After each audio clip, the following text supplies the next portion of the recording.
നമസ്കാരം, എല്ലാവർക്കും പ്രവാസി മലയാളിയിലേക്ക് സ്വാഗതം. അതിദാരുണമായ വാർത്തയാണ് പുറത്തു വരുന്നത്. സൗദി അറേബ്യയിലുണ്ടായ തീപിടുത്തത്തിൽ മലയാളി യുവാവ് മരിച്ചു. മലപ്പുറം നിലമ്പൂർ വഴിക്കടവ് സ്വദേശി തോട്ടും കടവത്ത് അബ്ദുൾ ജിഷാർ ആണ് മരിച്ചത്.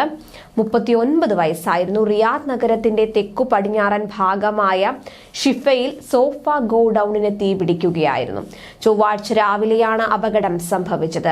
രാവിലെ 7 തൊട്ടടുത്ത ഗോഡൌണിൽ തീപിടിക്കുകയായിരുന്നു. ഇത് പിന്നീട് ജിഷാർ പണിയെടുത്തിരുന്ന സോഫ സെറ്റ് നിർമ്മാണ ഗോഡൌണിലേക്ക് പടർന്നു പിടിക്കുകയായിരുന്നു. ഈ സമയത്ത് ഇവിടെ ജിഷാറിനെ കൂടാതെ ജോലി ചെയ്തിരുന്ന മറ്റ് ജീവനക്കാരും ഉണ്ടായിരുന്നു. എന്നാൽ അവർ പുറത്തേക്ക് ഓടി രക്ഷപ്പെട്ടു. സംഭവ സമയത്ത് നിരവധി പേരാണ് ഇവിടെ ജോലിക്കുണ്ടായിരുന്നത്. സഹപ്രവർത്തകർ തീ പടരുന്നത് കണ്ടതോടെ രക്ഷപ്പെടാൻ വിളിച്ചു പറഞ്ഞെങ്കിലും അകലെ മാറി നിന്ന് ഫോണിൽ സംസാരിക്കുകയായിരുന്ന ജിഷാറിന് ഇത് കേൾക്കാൻ നിർഭാഗ്യവശാൽ കഴിഞ്ഞിരുന്നില്ല.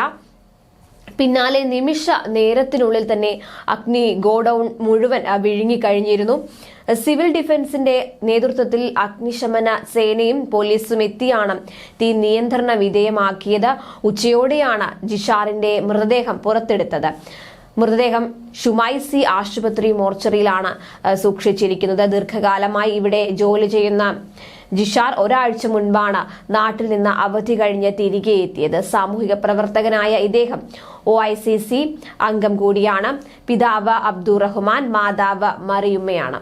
ഭാര്യ സക്കീറ, മക്കൾ അഫീഫ, റൂബ, ആമിർ, അനു എന്നിവരാണ്. മരണാനന്തര നടപടികൾക്കായി KMCC പ്രവർത്തകരായ ഉമർ, അമാനത്ത്, അതുപോലെ ഷൗക്കത്ത്, ജംഷി എന്നിവർക്ക് പുറമെ മലപ്പുറം ജില്ലാ OICC പ്രസിഡന്റ് സിദ്ദീഖ് കല്ലുപറമ്പനും നേതൃത്വം നൽകി വരുന്നു. അതേസമയം ദുബായിൽ അൽ കരാമയിൽ ഗ്യാസ് സിലിണ്ടർ പൊട്ടിത്തെറിച്ചുണ്ടായ അപകടം നടന്ന് 2 മാസം കഴിഞ്ഞപ്പോൾ പരിക്കേറ്റ് ചികിത്സയിലായിരുന്ന ഒരു മലയാളി കൂടി മരണത്തിന് കീഴടങ്ങി. കണ്ണൂർ തലശ്ശേരി പുന്നോൽ കുറിച്ചിയിൽ റൂഫിയ മൻസിലിലെ ഷാനിൽ ആണ് മരിച്ചത്. 22 വയസ്സായിരുന്നു. ദുബായിലെ റാഷിദ് ആശുപത്രിയിൽ തീവ്ര പരിചരണ വിഭാഗത്തിൽ ചികിത്സയിലിരിക്കെയാണ് മരണം സംഭവിച്ചത്. ഇതോടെ അപകടത്തിൽ മരിച്ച മലയാളികളുടെ എണ്ണം 4 ആയി. ഈ മാസം 15-ാം തീയതിയാണ് ഷാനിൽ മരിച്ചത്. ഗുരുതരമായി പൊള്ളലേറ്റ് ചികിത്സയിലായിരുന്ന 3 പേരിൽ അവസാനത്തെയാളാണ് മരിച്ചത്. ഷാനിൽ ദുബായിലെ GSS ലോജിസ്റ്റിക്സ് കമ്പനിയിലെ ജീവനക്കാരനായിരുന്നു. 2 വർഷമായി ദുബായിൽ ജോലി ചെയ്യുന്നു. കവിയൂർ പുട്ടുവക്കാട് നൌഷാദിന്റെ മകനാണ് ഷാനിൽ. മാതാവ് പുന്നോൽ കുറിച്ചിയിൽ കുഴിച്ചാൽ പൊന്നമ്പത്ത് റൂഫിയ.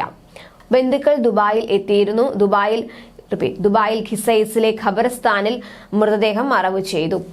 അപകടത്തിൽ ഗുരുതരമായി പൊള്ളലേറ്റ മലപ്പുറം സ്വദേശി യാക്കൂബ് അബ്ദുള്ള 38 വയസ്സ്, തലശ്ശേരി ടെബിൾ ഗേറ്റ് സ്വദേശി നെട്ടൂർ വീട്ടിൽ നിതിൻ ദാസ് 24 വയസ്സ്, പുന്നോൽ സ്വദേശി നിഹാൽ നിസാർ 26 വയസ്സ് എന്നിവരാണ് നേരത്തെ അപകടത്തിൽ മരിച്ച മലയാളികൾ.